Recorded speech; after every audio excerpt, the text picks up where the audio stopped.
MegKiller44 here, and today I'm making another video that someone might report. So yeah, let's just do it anyway. Okay. Today we're gonna do the top 10 worst school punishments. So if you think getting sent out of class, getting yelled at is bad, wait till you hear these ones.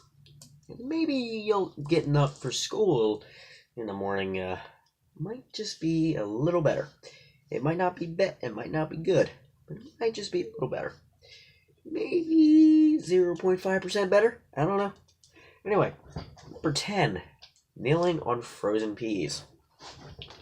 Recently, a picture surfaced. Let me put it over here so you can actually, maybe you can pretend I'm looking at you instead of looking at my computer screen, because that's where I'm getting this from. My mouse. Get that out of the screen. Recently, a picture surfaced on the internet and quickly went viral. At first glance, it seems like two fingers was sort of an odd disease, but on closer examination, it's actually two legs of an Asian schoolgirl who was forced to kneel on frozen peas for a long period of time. This punishment seems to be growing in popularity, and more schools, especially in Asia, are using kneeling to deal with disobedient pupils, which is another word for student. Students have been forced to kneel with their hands raised for hours and their legs resting on frozen peas, corn, or rice.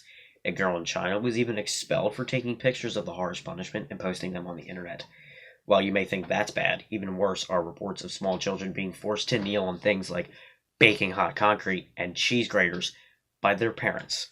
In Florida, Albert and Nancy Cusson took the punishment to the next level by making their grandson kneel for 9 hours straight, 10 days in a row. While some forms of kneeling punishment may be legal, there's a fine line separating it from shockingly cruel and unusual treatment. Now, you're not going to be able to see the picture because there's a YouTube button in front of it, but maybe you might be able to. Yeah, that's the kneeling peas part. Yeah. You think your punishment's bad. Coming in at number 9, holding hands while being laughed at. Usually when two students get into a fight at school, they face suspension or possibly expulsion, which is expelled. However, at Westwood High School in Mesa, Arizona, two students who got into a brawl were faced with an ultimatum. They were given two options: either accept suspension or sit in the courtyard holding hands with each other for 15 minutes. The students quickly agreed to hold hands, but little did they know their punishment would soon go viral. Other students pointed, laughed, and took pictures and videos as the two miscreants tried to hide their faces. The students also made lewd comments about the kids' sexual orientation and called them embarrassing names. While some local parents apparently supported Principal Tim Richards' bizarre punishment, it was strongly frowned upon the Mesa School District. Both students were thoroughly embarrassed by the ordeal, as students continued teasing them for beyond the 15 minutes during lunch, although they have said they have learned their lesson and don't plan on fighting at school again. Yeah, holding hands. Not fun. Number 8, wearing a sign. Trying to effectively punish your kid for bad grades is usually quite difficult, unless you're the Florida parents who forced their son to wear a sign broadcasting his less than impressive scholastic achievements. Michael Bell Jr. was given a sign by his parents proclaiming, "Hey, I want to be a class clown." Is it wrong? The back of the sign read, "I'm in 7th grade and got 3 Fs. Blow your horn if there's something wrong with that. The teen was forced to stand on a popular street corner in Miami for several hours. After failing math, civics, and language arts, Bell Jr. spent his whole spring break on the corner with the sign, even inspiring other parents to try out the punishment as well. A second Florida mother decided to punish her son by having him stand on a Tampa street with a sign saying, "I did 4 questions on my FCAT, and I said I wasn't going to do it. GPA 1.22. Honk if you need an education." Unsurprisingly, many honked in support of the punishment, although others viewed it as cruel and overly humiliating. You know that's a sound of people getting good grades. I'm trying to, at least. Number 7. The Cone of Shame. As we have seen, bizarre school-related punishments are apparently very popular in Florida, and the Cone of Shame that students were forced to wear in one of the teacher's classroom is no different. After watching the movie Up with her freshman science students, Lori Bailey brought her own Cone of Shame to put on students as punishment. The cone consists of a plastic dog collar that Bailey, I'm not even going to say her last name, obtained from her, well, that is her last name, from her previous veterinary job, where it was used to stop pets from disturbing their wounds. While she claims it was just a joke, and that she never intended to truly...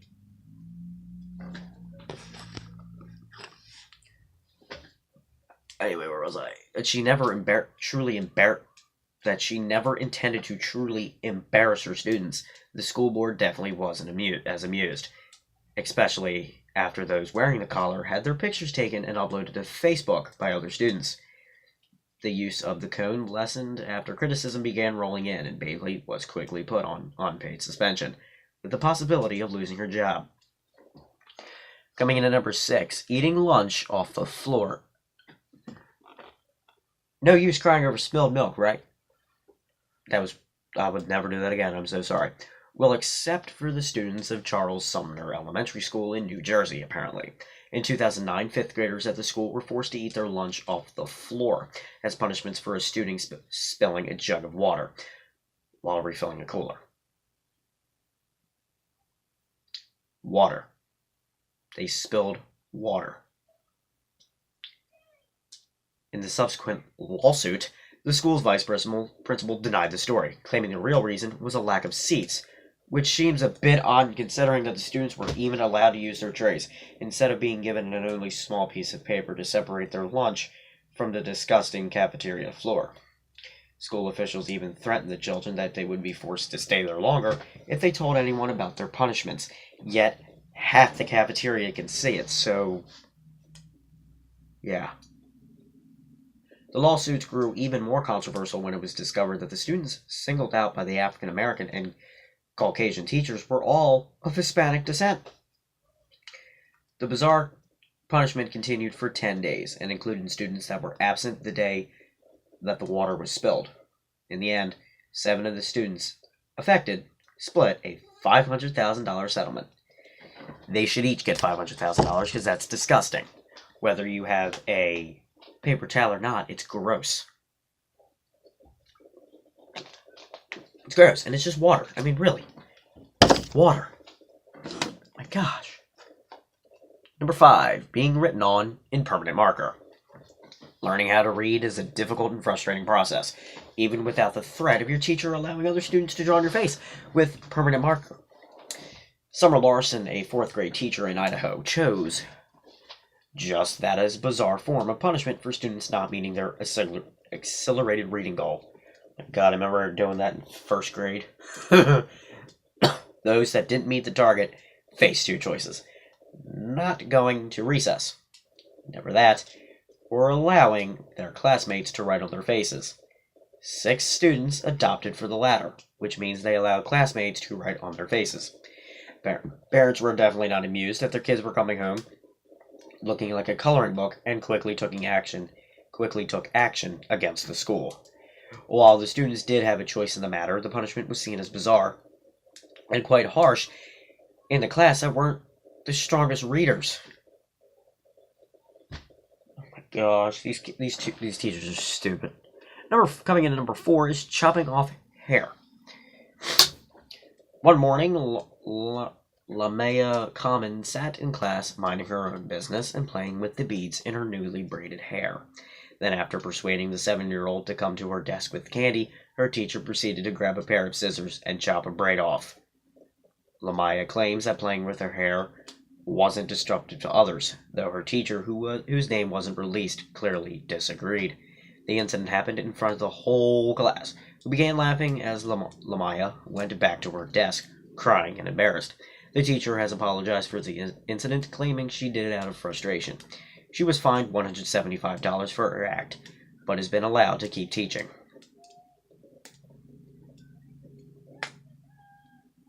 Maybe the teacher's maybe they should have cut her job.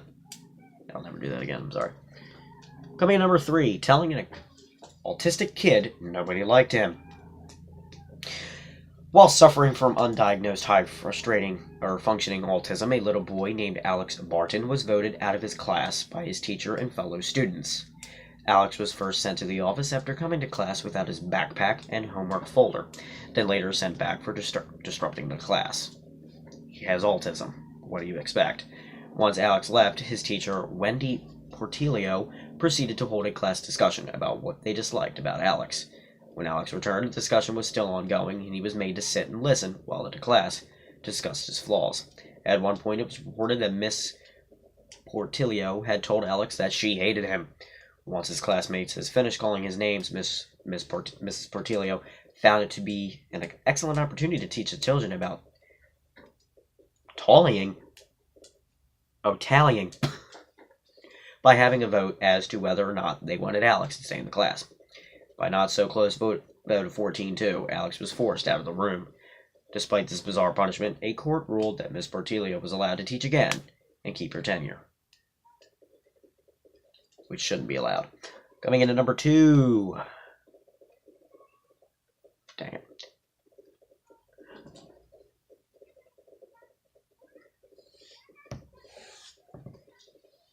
In an unbelievable, pretty act of revenge, a Mississippi school district had held a fake prom. Wait, number 2 is organizing a fake prom, by the way. A Mississippi school district held a fake prom for a lesbian student after she sued them for not allowing her to wear a tuxedo and bring her girlfriend to the event. Constance McMillan and her girlfriend were initially told they had caused their school prom to be canceled after asking to go as a couple. Outraged by the school's bizarrely over-the-top response to the simple request, McMillan proceeded to sue the district for discrimination. After a court ruled that she was legally allowed to attend, the school informed her that she would be invited to the replacement prom, already arranged by the classmates' parents.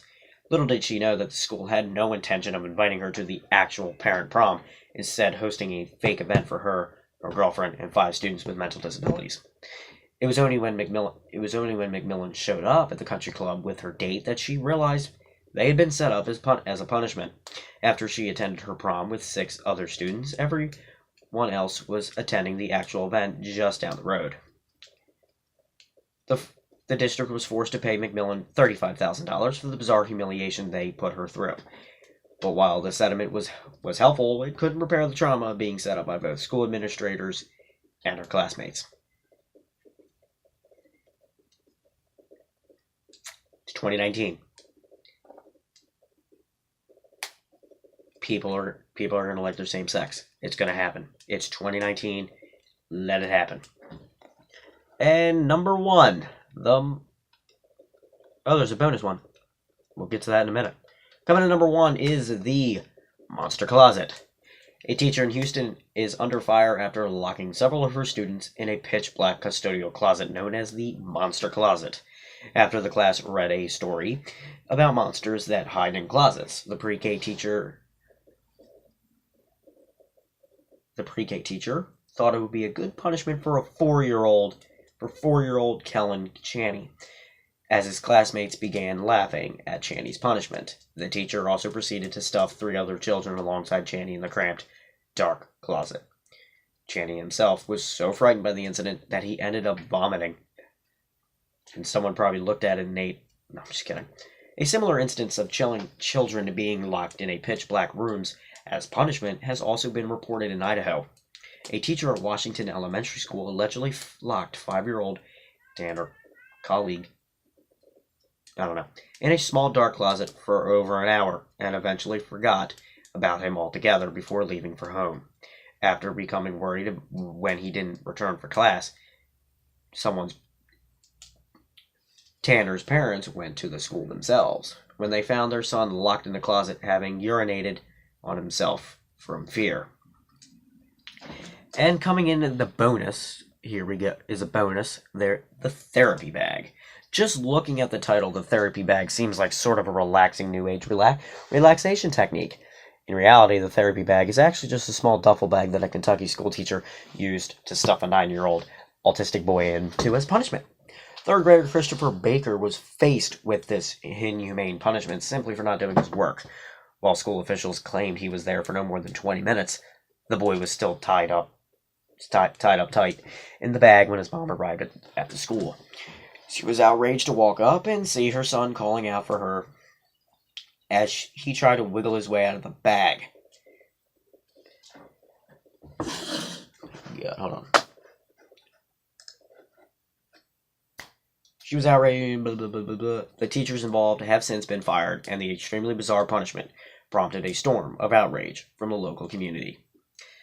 So that was the top 10 worst school punishments ever. If you think your punishments you get at school are bad, just rewind this video and watch it all over again. Okay? Thank you all for watching. I'll see you later.